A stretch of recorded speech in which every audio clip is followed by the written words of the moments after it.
আজ একটি শব্দ নিয়ে খেলা দেখাবো। যেহেতু বলছি খেলা, সুতরাং খেলার তো একটি নাম থাকা দরকার। এই খেলাটির নাম দেওয়া যাক বাড়লে কমে আর কমলে বাড়ে। দেখা যাক এই উদাহরণগুলির মধ্যে দিয়ে নামকরণের সার্থকতা খুঁজে পাওয়া যায় কিনা এবং একটুখানি খেলার মজাও পাওয়া যায় কিনা। আমার শীত করছে প্রথম বাক্যে লিখেছি, যেখানে শীত কথাটি একবার রয়েছে।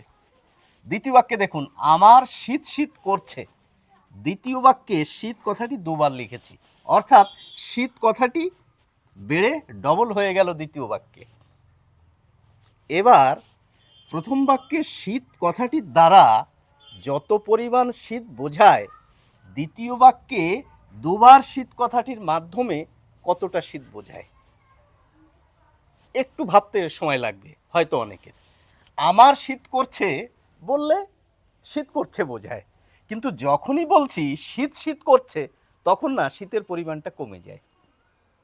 আমরা দ্বিতীয় বাক্যে গেলে বিষয়টি আরো পরিষ্কার হয়ে যাবে।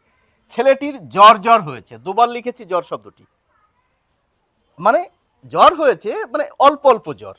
কিন্তু যদি জ্বর একটি শব্দ মুছে দিই, শুধু বলি ছেলেটির জ্বর হয়েছে, তাহলে কিন্তু জ্বরের পরিমাণ বেড়ে যায়।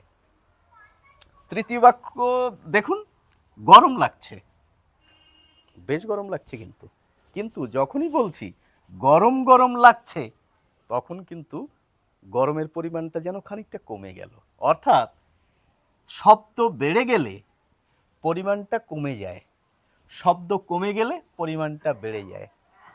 এই যে শব্দ খেলা, এই আলোচনাটি করতে আমি সাহায্য নিয়েছি, দেখুন এই বইটির কথার কি ছিরি, অশোক মুখোপাধ্যায়ের লেখা, দোয়েল প্রকাশনীর বই।